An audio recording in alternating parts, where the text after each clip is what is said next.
그래서 오늘 재직 수련의 첫째 날은 이 하나님 나라의 복음에 대해서 좀 보도록 하겠습니다. 이 예수님께서 공생의 사역을 시작하시자마자 바로 선포했던 것이 하나님 나라고요. 또 승천하시기 전에 이 땅에 부활하신 후 나타나시면서 제자들에게 가르치셨던 것도 이 하나님 나라에 관한 일들을 가르치셨거든요. 그래서 예수님의 가르침의 중심에 이 하나님 나라가 있습니다. 그래서 우리가 꿈꾸는 이 나라는 바로 하나님 나라인데, 그것이 도대체 무엇이고 우리가 그 나라 어떻게 또 갈 수 있는지, 경험할 수 있는지, 이런 것들을 좀 보도록 하겠습니다. 우리 직분자로서 이 하나님 나라에 대한 것을 다는 알 수가 없겠지만 이런 핵심적인 것들 몇 가지 좀 알 필요가 있을 것 같다는 생각이 들어서 보도록 하겠습니다. 하나님의 나라는 예수님의 이 복음의 핵심이었습니다. 예수님은 이 공생애를 시작하시면서 바로 이 복음을 전하셨는데요. 이 복음서에 보면 이게 바로 나옵니다. 오늘 예배 때 그 설교에서도 제가 잠깐 언급했었는데 아주 이제 중요하기 때문에 직분자라면 이 핵심적인 내용을 우리가 잘 알고 있어야 할 것입니다. 하나님 나라와 관련해서 성경에는 약간씩 표현이 좀 다르게 나와 있습니다. 그래서 오늘 주일날 함 예배 이 본문을 먼저 보면요, 마가복음 1장 15절. 제가 일부러 이제 괄호를 해놨는데 이 괄호에 뭐가 들어갈까 한번 한번 넣어 보시기 바랍니다. 같이 한번 읽겠습니다. 시작. 때가 찼다. 네, 하나님 나라 가까이 왔다. 회개하여라. 복음을 믿어라. 여기 들어가는 건 뭐죠? 하나님의 나라. 하나님의 나라. 비슷한 상황에서 마태복음에서는 또 다르게 표현하고 있습니다. 마태복음 4장 17절 말씀을 함께 보도록 하겠습니다. 시작. 그때부터 예수께서는 회개하여라. 뭘까요? 뭐가 가까이 왔다 하고 선포하기 시작하셨다. 뭐냐면 하늘나라. 여기 또 하늘나라로 이제 표현하고 있습니다. 예수님께서 십자가에서 돌아가신 후에 3일 만에 사흘날에 이제 부활하셨잖아요. 예수님께서 부활하신 후 이 땅에 제자들에게 나타나시고 이 땅에 이제 계셨던 그 기간이 있는데, 얼마 동안 나타나셨죠? 제자들에게 승천하시기 전, 부활하신 후 승천하시기 전까지 이 땅에 계셨던 기간이 얼마일까요? 이제 우리 예수님께서 3일 만에 사흘날에 부활하셨다는 것은 잘 아는데, 부활 후에 승천하시기 전까지 얼마 동안 이 땅에 계셨는지에 대해서는 잘 모르시는 것 같아요. 얼마 계셨냐면 40일 동안 이 땅에 계시면서 제자들에게 나타나시고 제자들을 만나서 하나님 나라에 관한 일들을 쭉 가르쳐 주셨습니다. 이 40일 동안 나타나시고 예수님이 승천하시잖아요. 승천하시기 직전에 어떤 부탁을 하시죠? 예루살렘을 떠나지 말고 내가 너에게 보내라고 한 것을 기다리라고 하셨잖아요. 며칠 동안 기다렸죠? 10일 동안 간절히 기도하면서 기다렸어요. 자, 그래서 보내주신 분이 누구시냐면 성령님을 보내주셨어요. 자, 그럼 40일 동안 계시다가 승천하신 후에 10일 만에 성령님을 보내주셨으니까 총 며칠이에요? 50일이잖아요. 그래서 우리가 오순절이라고 하는 거예요. 오순이 10이라는 뜻이에요. 오순, 50일째 되는 날, 오순절날 성령님께서 이 땅에 강림하셨습니다. 자, 어떻든 예수님께서 승천하시기 전에 부활하신 후 나타나시면서 가르치셨던 내용이 사도행전 1장 3절에 기록되어 있는데, 우리 같이 한번 읽겠습니다. 시작. 자기가 살아계심을 여러 가지 증거로 드러내셨습니다. 그는 40일 동안 그들에게 여러 차례 나타나시고 뭐에 관한 일들을 말씀하셨죠? 네, 하나님 나라에 관한 일들을 말씀하셨어요. 그래서 이 말씀들을 보면 이 하나님 나라에 관련해서 하나님의 나라, The Kingdom of God, 하나님의 나라. 또 하늘나라라고 또 표현하고 있잖아요. Heavenly Kingdom, 또 천국, The Kingdom of Heaven. 이런 여러 가지 이제 표현들이 쭉 나와 있습니다. 그래서 이 표현들마다 신학적 의미를 부여해 가지고요, 다르게 이제 해석하기도 합니다. 그런데 이렇게 뭐 복잡하게 할 필요는 없을 것 같고요. 나름대로 또 의미가 있지만 비슷한 개념으로 이해하면서 우리가 여기서 그 하고자 하는 그 핵심적인 어떤 것을 우리가 또 잘 정리하면 될 것 같습니다. 어떻든 이 하나님의 나라, 이 천국, 또 하늘나라, 이런 것들의 핵심은 뭐냐면 다스림과 관련이 있어요. 누가 다스리시는 거예요? 하나님께서 다스리시는 거예요. 하나님이 통치하신다, 하나님이 다스리신다. 이게 이거 핵심입니다. 이 세상과 대비되는 개념으로 구원받은 자녀들이 바로 하나님의 자녀들이 속하는 나라라고 이해하면 될 것 같습니다. 하나님의 나라에 대해서 오늘 그 핵심적인 부분들을 같이 몇 가지로 이렇게 한번 살펴보도록 하겠습니다. 자, 먼저 그럼 하나님의 나라가 도대체 무엇인가? 네, 하나님의 나라가 무엇인가? 제가 하나님의 나라에 관한 설교를 하면서도 한번 말씀을 드렸었는데, 저는 일반 대학을 졸업하고 또 고시 공부하다가 늦게 신학대학원에 들어갔기 때문에 신학대학원에 들어가서 모든 것이 다 생소했어요.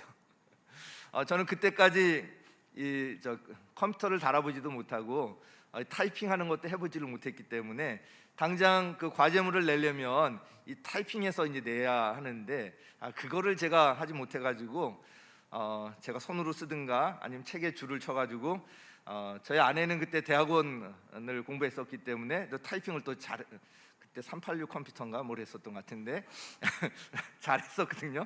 맡기면 그냥 1분에 하여튼 200~300타 그냥 쑥 해가지고 막 주고 해서 저도 그때부터 열심히 해가지고 50타, 100타, 150타 조금씩 이제 늘려가게 했었는데, 그때 하나하나 용어들이 다 좀 새로웠던 기억이 납니다. 잘 그 용어가 잘 들어오지 않았어요. 그중 하나가 바로 이 하나님의 나라에 관한 것이었습니다. 뭔가 하나님 나라 하면 뭔가 좀 기대가 되고 이거다, 이런 어떤 그렇게 좀 있어야 될 것 같은데 잘 이게 들어오지 않았어요. 수업 시간에 보면 이 하나님의 나라에 대해서 언급되고 강조되곤 했었는데, 저에게는 아주 모호하게 느껴졌습니다. 도대체 이게 뭐냐? 교수님이 뭘 말씀하시는지 이해할 듯 하면서도 이해가 잘 안 되었고요, 잘 손에 잡히지가 않았습니다. 예수님께서 공생의 사역을 시작하시면서 전하셨고, 나중에 부활하신 후에 승천하시기 전에도 제자들에게 가르치신 내용이면 정말 아주 중요한 것일 텐데, 도대체 이 하나님의 나라가 무엇인가? 그런데 제가 잘 이해할 수 없었던 이유를 나중에 누가복음 말씀을 읽으면서 좀 어느 정도 깨닫고 이해하게 되었습니다. 하나님의 나라가 언제 오느냐, 여기에 대해서 이 바리새파 사람들이 질문했을 때 예수님께서는 이렇게 대답하셨습니다. 누가복음 17장 20절 하반절부터 21절까지 우리 함께 읽겠습니다. 시작. 하나님의 나라는 눈으로 볼 수 있는 모습으로 오지 않는다. 또 보아라, 여기에 있다 또는 저기에 있다 하고 말할 수도 없다. 보아라, 하나님의 나라는 어디 있죠? 하나님의 나라는 어디 있냐면 너희 가운데 있다. 너희 가운데 있다. 여기 보면 하나님의 나라는 눈으로 볼 수 없다는 거예요. 눈으로 볼 수 있는 모습으로 오지 않는다는 거예요. 또 보아라, 여기에 있다 저기에 있다 말할 수도 없다는 거예요. 하나님의 나라는 너희 가운데 있다. 들으면 들을수록 막 좀 헷갈릴 수도 있죠. 하나님의 나라는 눈으로 볼 수 있는 게 아니구나, 여기 있다 저기 있다 어떤 장소로 잡을 수 있는 특정한 장소에 오는 것이 아니구나. 하나님의 나라는 너희 가운데 있다. 이게 이제 굉장히 핵심적인 중요한 말인데요, 얼른 이해되지 않을 수 있지만 이 말은 관계를 전제로 하는 말입니다. 결론적으로 말하면 이 하나님의 나라는 하나님이 다스리시는, 하나님이 통치하시는 나라인데요, 그래서 하나님의 사랑과 자비와 은혜와 능력, 하나님의 공의, 이런 것들이 지배하는 나라가 하나님의 나라라는 것입니다. 즉 하나님의 나라는 관계 개념으로 이해해야 되는 거예요. 제가 이거를 신학대학원 때 바로 알았으면 정말 행복했을 텐데 이걸 잘 몰랐어요. 강의를 들어도 무슨 말인지 계속 이해를 못했었는데 하나님과의 관계에서 누리는 나라, 얻는 나라, 이게 바로 하나님의 나라라는 것이 그렇게 깨닫고 나서 아주 이제 분명해졌습니다. 이런 기초 위에서 하나님의 나라에 관한 로마서 14장 말씀도 우리가 이해할 수가 있습니다. 로마서 14장 17절 말씀 우리 같이 한번 읽도록 하겠습니다. 시작. 나라는 먹는 일과 마시는 일이 아니라 뭐 안에서? 성령 안에서 누리는 의와 평화와 기쁨입니다. 의와 평화, 평강, 기쁨입니다. 당시 이제 음식 문제로 서로 비판하고 또 서로 이제 마음을 상하게 하는 일들이 있었던 것 같아요. 이에 대해서 사도 바울은 하나님의 나라는 그런 게 아니다. 그런 거 갖고 싸우면 안 된다. 음식 문제 가지고 이렇게 서로 다투지 말아라. 하나님의 나라는 성령 안에서 우리가 누리는 의와 평화와 기쁨이다. 이렇게 이제 이야기를 했습니다. 눈으로 볼 수는 없지만 또 느끼고 누릴 수 있다는 것입니다. 왜냐하면 하나님께서 주인 되셔서 통치하시는, 다스리시는 나라이기 때문에 그렇습니다. 그 다스림 안에 있을 때 의와 평화와 기쁨이 충만하게 된다는 것입니다. 이와 같이 하나님의 나라는 그 하나님과의 관계가 그 핵심이에요. 하나님의 관계 안에서 하나님의 통치, 하나님이 다스림, 이게 이제 핵심입니다. 그래서 한 개인이 하나님과 이런 온전한 관계에 있을 때 하나님의 다스림을 받게 되고요, 그 심령 안에 하나님 나라가 이루어지게 되는 거예요. 이건 이제 공동체도 마찬가지입니다. 예컨대 어떤 가정이 하나님과 온전한 관계에 있을 때 그 하나님의 다스림을 받게 되고요, 그 가정에 이 하나님의 나라가 이루어지게 되는 거예요. 우리 교회도 마찬가지입니다. 교회가 하나님과 이런 온전한 관계에 있을 때 하나님의 다스림을 받게 되고요, 그 교회에 하나님의 나라가 이루어지게 되는 거예요.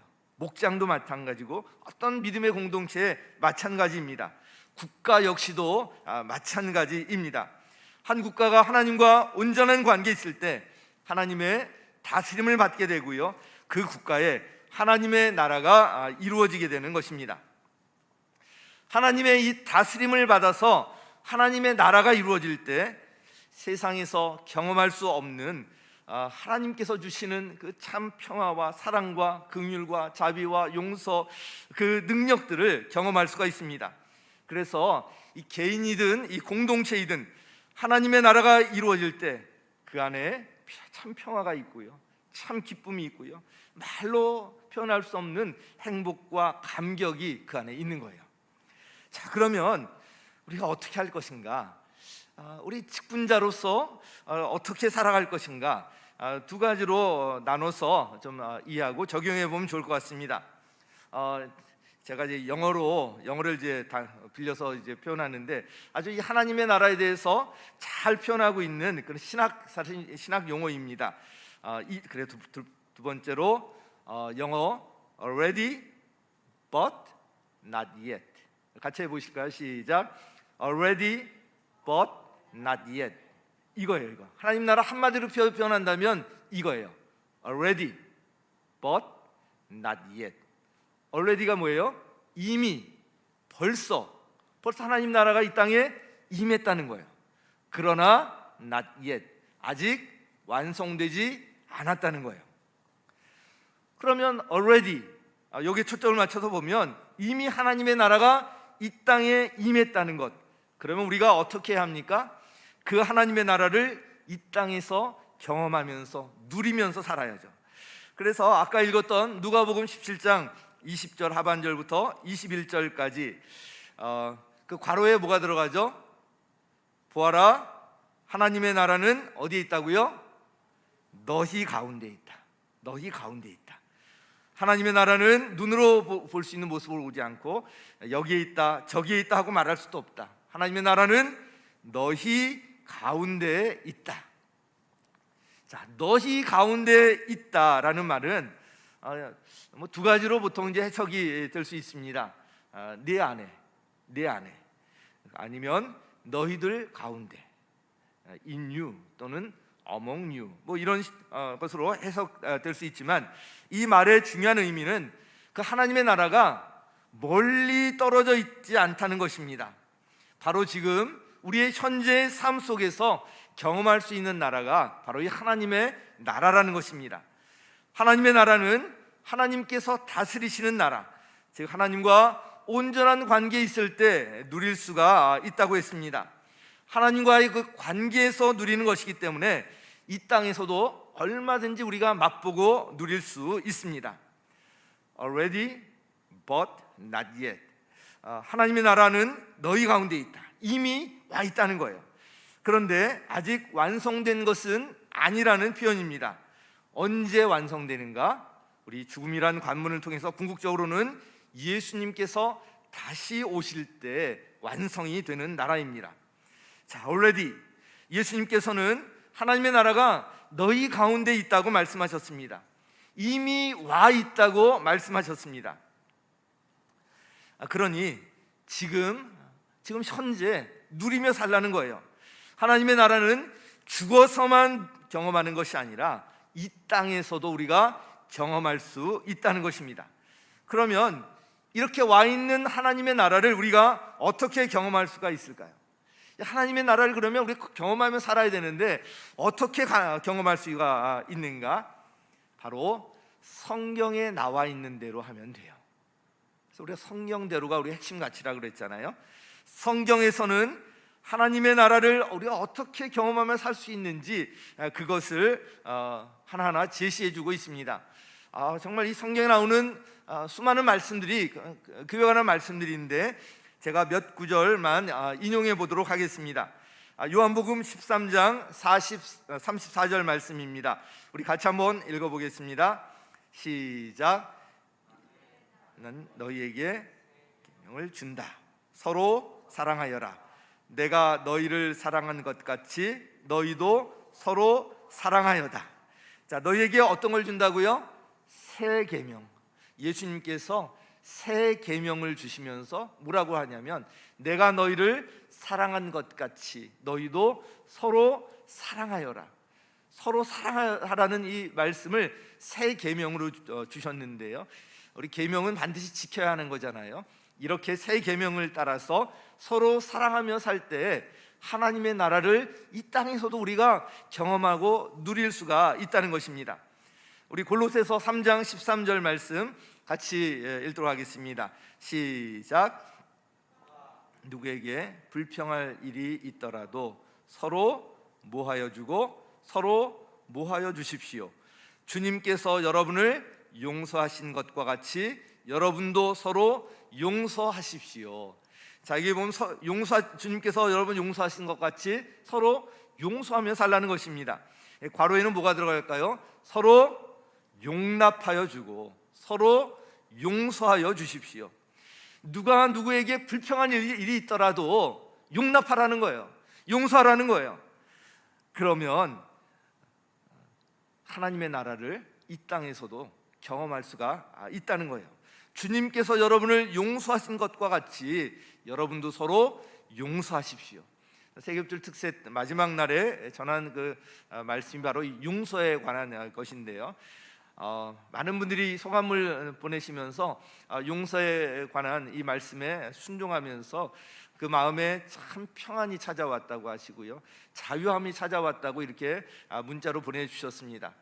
말씀대로 할 때 이 하나님의 이 나라를 지금 현재 이 땅에서 우리가 누리는 거예요. 다른 것이 아니라 말씀대로 이렇게 순종하며 살아갈 때 누릴 수가 있는 것입니다. 요한복음 13장 14절 말씀도 같이 읽도록 하겠습니다. 시작. 주이며 선생인 내가 너희의 발을 씻겨 주었으니 너희도 서로 남의 발을 씻겨 주어야 한다. 아멘. 너희도 서로 남의 발을 씻겨 주어야 한다. 서로 섬기라는 이야기입니다. 서로 섬김의 삶을 살라는 거예요.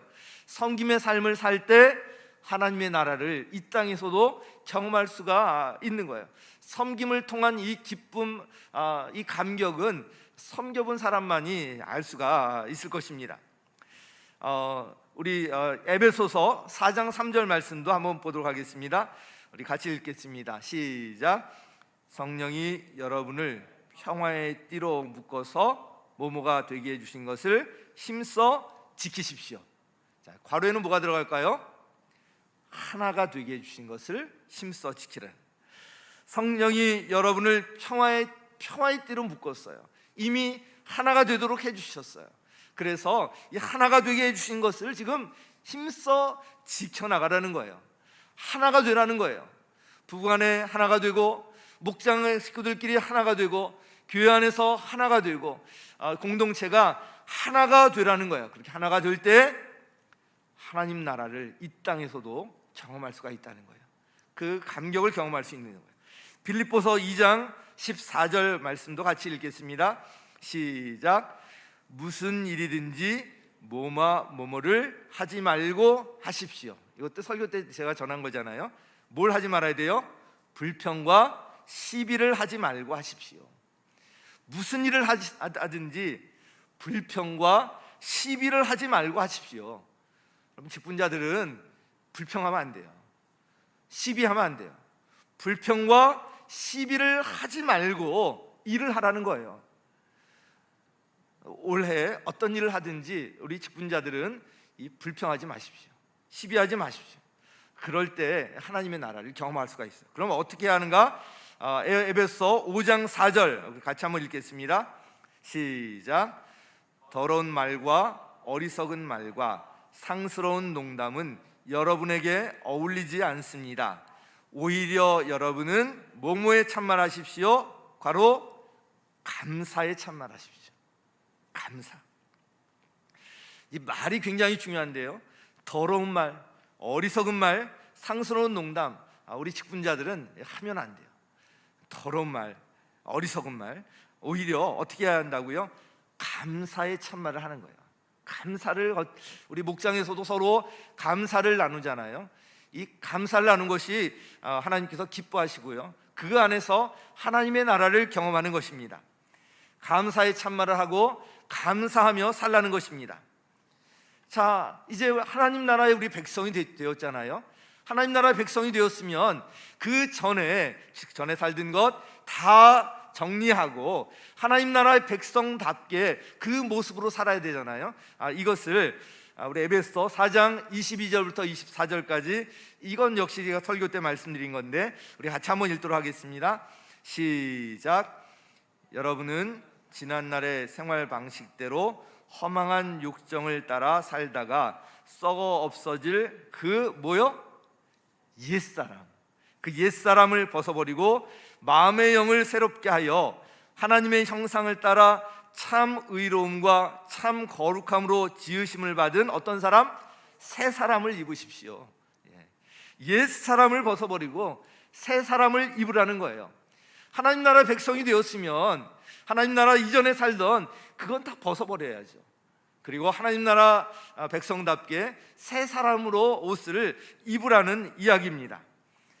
지난날의 생활 방식들, 이거 하나님 나라 가져오면 안 된다는 거예요. 허망한 욕정들, 이거 하나님 나라에 가져와서 살면 안 된다는 것입니다. 하나님 나라에서는 참 의로움과 참 거룩함으로 새 사람을 입고 새롭게 살라는 것입니다. 에베소 5장 18절, 참 이 구절이 너무나 많은데 우리 한두 가지 구절만 더 보도록 하겠습니다. 에베소 5장 18절 시작. 술에 취하지 마십시오. 거기에는 방탕이 따릅니다. 뭘 받아야 돼요? 성령의 충만함을 받으십시오. 한마디로 말하면 다른 거에 취하지 말라는 거예요. 다른 거에 마음 뺏기지 말라는 거예요. 술이 이걸 대표하고 있죠. 술에 취하지 마십시오. 거기에는 방탕이 따릅니다. 성령의 충만함을 받으십시오. 하나님 나라의 백성들은 성령의 충만함을 받고 사는 거예요. 성령이 충만할 때 하나님 나라를 이 땅에서도 경험할 수가 있다는 것입니다. 로마서 12장 2절, 제가 자주 인용하는 구절인데 우리 한번 같이 읽도록 하겠습니다. 시작. 여러분은 이 시대의 풍조를 본받지 말고 마음을 새롭게 함으로 변화를 받아서 하나님의 선하시고 기뻐하시고 완전하신 뜻이 무엇인지를 분별하도록 하십시오. 좀 분별하며 살라는 거예요. 대충 살면 안 되는 거예요. 그냥 흘러가는 대로 살지 뭐 안 돼요. 하나님의 뜻을 분별하며 사는 것, 이것이 하나님 나라의 백성들이 사는 모습이고요. 그럴 때 하나님의 나라를 이 땅에서도 경험할 수가 있는 것입니다. 자, 이게 하나님께서 나에게 직분을 맡겨주셨잖아요. 그러면 나에게 이 직분을 맡겨주신 하나님의 뜻이 어디에 있을까? 그 하나님의 뜻이 무엇인가? 이걸 분별하면서 그 뜻에 순종하며 살라는 것입니다. 나에게 어떤 사역부, 사역팀을 맡기셨다면, 또 어떤 사역 부원으로 나에게 일을 맡기셨다면 그렇게 맡겨주신 하나님의 뜻이 어디에 있을까? 그것을 분별하면서 살라는 거예요. 그 분별하지 아니하고 그냥 되는 대로 하지 이러면 안 된다는 거예요. 하나님의 선하시고 온전하시고 완전하신 뜻이 무엇인지 분별하며 살 때 그 직분을 감당하면서도 그 안에서 하나님의 나라를 경험할 수가 있어요. 하나님의 이 뜻을 분별하는 게 굉장히 중요합니다. 나를 이 가정에 보내신, 나를 이 배우자를 만나게 하신, 나에게 이 자녀를 주신 하나님의 뜻이 무엇인가 분별하는 거예요. 우리 목장 식구들을 이렇게 허락하신, 내가 이 목자 목녀님을 만난 하나님의 뜻이 어디에 있는지, 이 교회에 보내신 하나님의 뜻이 도대체 어디에 있는지 그 뜻을 분별하며 살 때 어떤 일을 하더라도 불평이나 시비가 없어요. 하나님의 나라를 이 땅에서도 경험하며 살 수가 있는 거예요. 그래서 직분자들은 무엇보다도 하나님의 뜻을 분별하며 사는 것이 중요합니다. 이와 관련해서 한 구절만 더 보도록 하겠습니다. 시편 84편 5절 말씀인데요, 이 개역 개정 성경으로 같이 한번 읽도록 하겠습니다. 같이 시작. 힘을 얻고 그 마음에 뭐가 있는 자는 복이 있나이다. 네, 벌써 여기 회중석에서는 대답이 나왔어요. 시온의 대로, 주께 힘을 얻고 그 마음에 시온의 대로가 있는 자는 복이 있나이다 말씀하고 있습니다. 자, 이 시온은 여러 가지 이제 뜻을 갖고 있는데요, 시온은 일단 안전한 곳이에요. 뭔가 요새라는 의미를 갖고 있는데요, 성전이나 하나님이 거하시는 곳, 이런 곳으로 이해되어 왔습니다. 이 말은 하나님의 임재를 상징적으로 표현하는 말이기도 한데요, 하나님의 나라와도 통하는 말입니다. 그래서 하나님이 계시는 곳, 하나님이 다스리시는 곳, 하나님의 보호가 있는 곳, 이런 여러 가지로 우리가 이해할 수가 있습니다. 그 시온, 그 하나님이 계시고 하나님의 보호가 있고 하나님이 다스리시는 그 시온으로 가는 대로가 내 마음에 있는 그 사람이 복이 있다는 거예요. 자, 이것은 그 하나님과의 그런 관계의 통로가 언제든지 열려 있고요, 우리 고속도로를 쌩쌩 달리잖아요. 그렇게 달리듯이 언제나 하나님께 달려갈 수 있는 상태를 나타내는 말입니다. 그 마음에 시온의 대로가 있어요. 언제든지 하나님 앞으로 갈 수가 있어요. 하나님의 다스림 가운데, 하나님의 보호하심 가운데, 하나님의 도우심 가운데 나갈 수 있는 그 사람이 복이 있다는 것입니다. 바로 하나님의 나라를 누리며 사는 자의 모습이에요. 그 마음에 시온의 이 대로가 있는 사람은 언제든지 하나님의 도우심을 구할 수가 있고요, 하나님의 지혜와 은혜와 그 능력을 이 땅에서 경험하며 살 수가 있는 것입니다. 이 길이 그래서 막히면 안 돼요. 여기 사고가 나면 안 돼요. 막히면 안 돼요. 뚫려 있어야 돼요. 이걸 막는 게 어떤 것들이에요?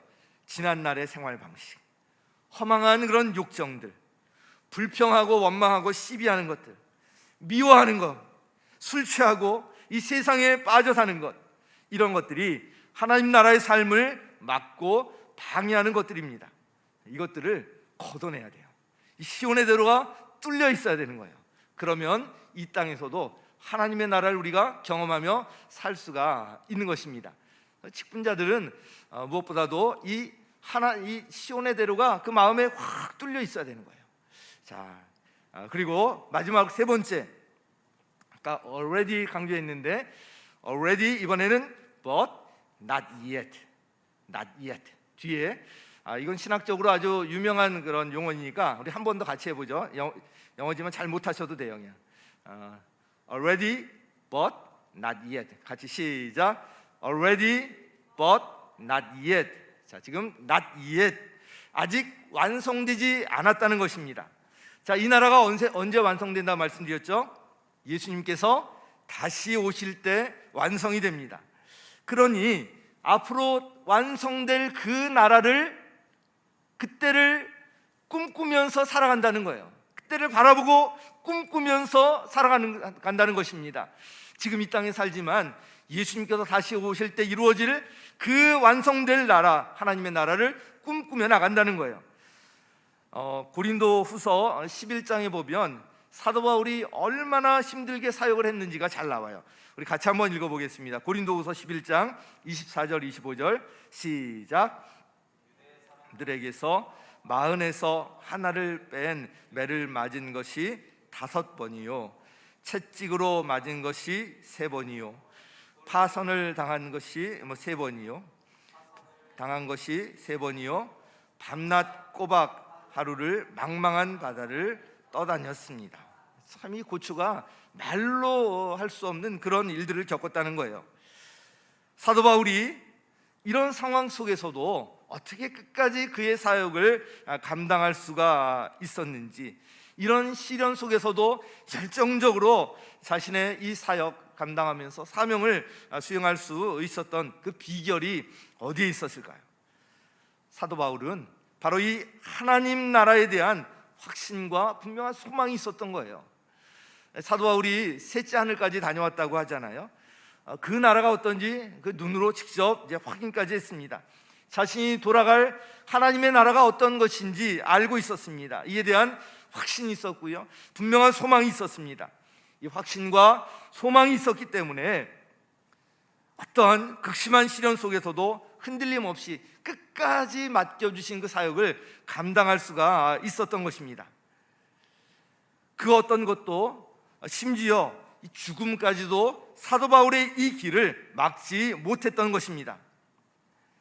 하나님 나라에 대한 이런 확신과 소망이 있었던 사도 바울은 어떤 상황과 처지에서도 스스로 만족하는 법을 배웠고요, 어떤 상황과 환경 가운데서도 자족하는 법을 배우면서 살았다고 고백하고 있습니다. 이것이 하나로 모아진 것이 빌립보서 4장 13절 말씀인데 같이 한번 읽도록 하겠습니다. 잘 아는 말씀이죠. 시작. 나에게 능력을 주시는 분 안에서 나는 모든 것을 할 수 있습니다. 나에게 능력을 주시는 분 안에서 나는 모든 것을 할 수 있습니다. 어떤 상황과 환경, 가난에 처해도 부어에 처해도 어떤 상황 환경이 되더라도 주님께서 계시기 때문에, 또 내가 돌아갈 그 분명한 하나님 나라에 대한 확신과 소망이 있기 때문에 나는 모든 것을 할 수가 있습니다. 어떤 상황에서도 나는 거기 견디며 적응하고 해나갈 수가 있습니다. 이런 말입니다. 이 능력이 바로 나온 것은 바로 하나님 나라에 대한 확신과 소망이 있었기 때문에 그래요. 이런 하나님 나라에 대한 확신과 소망이 있는 사람은 절대로 주저앉지 않습니다. 어떤 상황에서도 포기하거나 좌절하지 않습니다. 낙심하지 않고요, 넘어지더라도 다시 일어서서 다시 나가는 거예요. 왜냐하면 앞으로 돌아갈 하나님 나라, 완성될 하나님 나라, 그 분명한 나라가 있기 때문에 그 나라에 대한 확신과 소망이 있는 사람은 결코 여기서 좌절하지 않습니다. 그래서 이 직분자들에게 필요한 것이 바로 이런 하나님 나라에 대한 확신과 소망인 것입니다. 직분자들이 무엇을 위해 살아야 할지, 어떻게 살아야 할지 분명하게 말씀하고 있는 구절들 한 한두 구절 이제 더 한번 살펴보도록 하겠습니다. 갈라디아서 6장 8절 말씀입니다. 우리 같이 한번 읽겠습니다. 시작. 육체에다 심는 사람은 육체에서 뭘 거둘까요? 썩을 것을 거둬요. 썩을 것을 거두고 계속해서 성령에다 심는 사람은 성령에게서 뭘 거둘까요? 영생을 거둘 것입니다. 자, 심는 대로 거둔다는 거예요. 이 땅에 사는 동안에 우리의 삶을 어디다 투자할지, 우리가 무엇을 바라보고 어디에 마음을 두고 살지 심는 대로 거둔다는 거예요. 자기 육체에다가 심는 사람은 육체에서 썩을 것을 거둔다는 거예요. 다 사라지고 다 없어지고 이 땅에 있는 어떤 것도 다 영원한 것이 없어요. 그런데 성령에다 심는 사람은 성령에게서 영생을 거둔다는 것입니다. 영원히 썩지 않는, 영원히 남는 이것, 바로 이 심는 대로 거두게 된다는 것입니다. 또한 이어지는 갈라디아서 6장 9절. 그러므로 우리가 어떻게 하는가? 우리 같이 읽죠. 시작. 선한 일을 하다가 낙심하지 맙시다. 지쳐서 넘어지지 아니하면 때가 이룰 때 거두게 될 것입니다. 그러니까 선한 일을 하다가 낙심하지 말라는 거예요. 우리가 심은 대로 다 거두게 하시기 때문에 결코 낙심하지 말고 흔들리지 아니하고 끝까지 인내하며 버티며 하나님께서 맡겨주신 일들을 끝까지 감당해 나가자는 것입니다. 이것이 바로 직분자에게 주시는 하나님의 음성으로 들으시면 좋겠습니다. 자, 직분자들이 어떤 자세로 그 직분을 감당해야 할지 또 말씀하고 있는 구절이 있습니다. 제가 자주 인용하는 구절인데요, 고린도전서 15장 58절 말씀입니다. 우리 같이 한번 읽겠습니다. 시작. 그러므로 여러분 굳게 서서 흔들리지 말고 주님의 일을 더욱 많이 하십시오. 여러분이 아는 대로 여러분의 수고가 주님 안에서 헛되지 않습니다. 헛되지 않습니다. 자, 이 말은 고린도전서 15장이 부활장이잖아요. 부활에 대한 그런 말씀을 쭉 한 다음에 그러니까 굳게 서서 흔들리지 말라. 그러면서 아무리 힘들고 어렵고 어떤 상황에서도 주님의 일을 더욱 많이 하라. 왜냐하면 영원히 남기 때문에. 그래서 여러분이 아는 대로 여러분의 이 수고가 주님 안에서 헛되지 않는다는 거예요. 이 땅에서 다른 일들은 다 헛되고 사라집니다. 헛되니 모든 것이 헛되도다. 다 사라집니다. 나중에 가져갈 수 있는 것 아무것도 없어요. 그러나 주님 안에서 한 우리의 이 수고는 헛되지 않는다고 말씀하고 있습니다. 주님께서 기억하시고 상으로 갚아주시겠다는 이야기예요. 이건 사라지지 않냐고 영원한 거예요. 보상이 있겠다는 것입니다. 헛된 것 여기에 쫓아서 인생을 허비하는 것이 아니라 헛되지 않은 것, 영원히 남는 것, 주님께서 기억하시는 이 일을 위해서 우리 직분자들은 마음을 쏟고 여기에 이제 헌신해야 한다는 이야기입니다.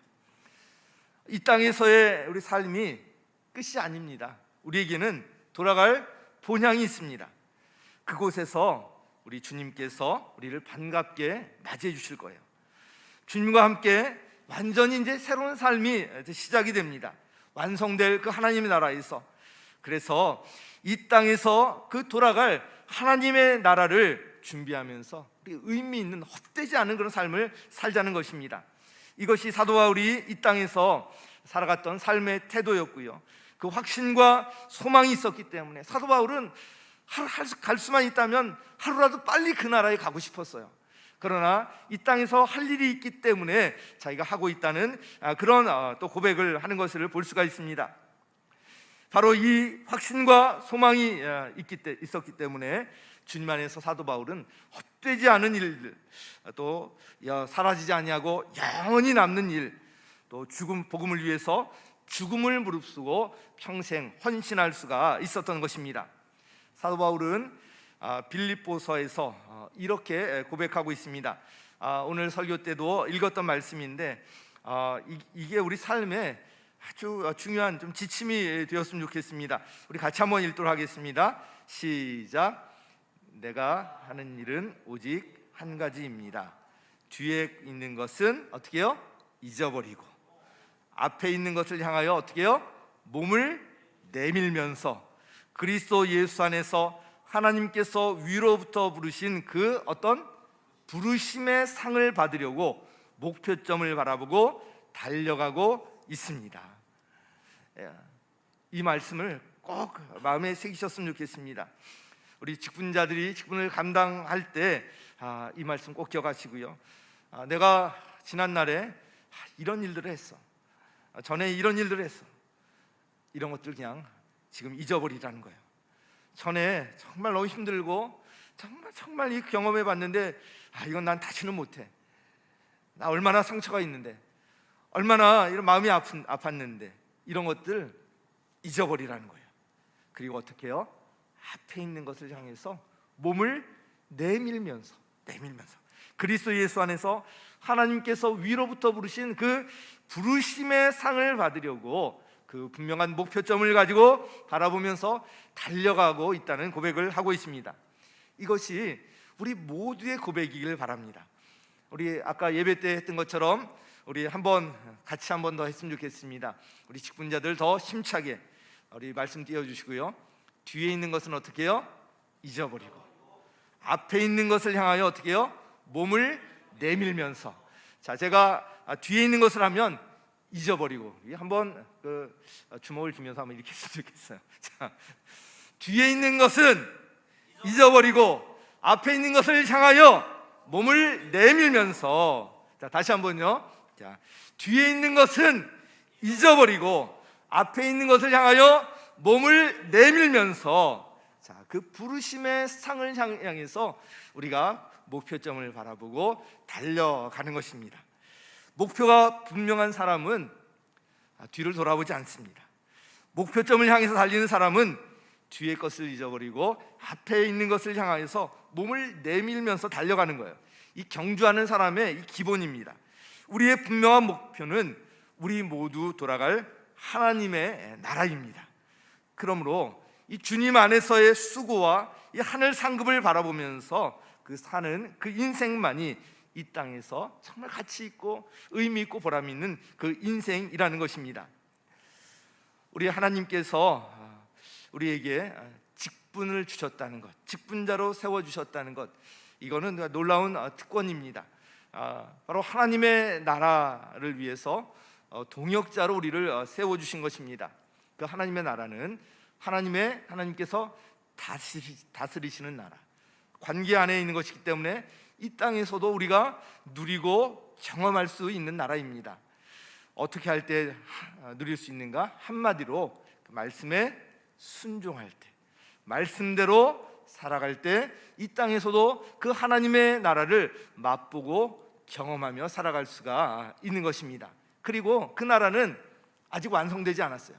그 완성될 나라는 이 땅에서 우리가 맛보고 경험하는 것보다 비교할 수 없을 정도로 그런 큰 기쁨과 놀라운 그런 은혜가 있는 그 나라, 이제 아직 완성되지 않았습니다.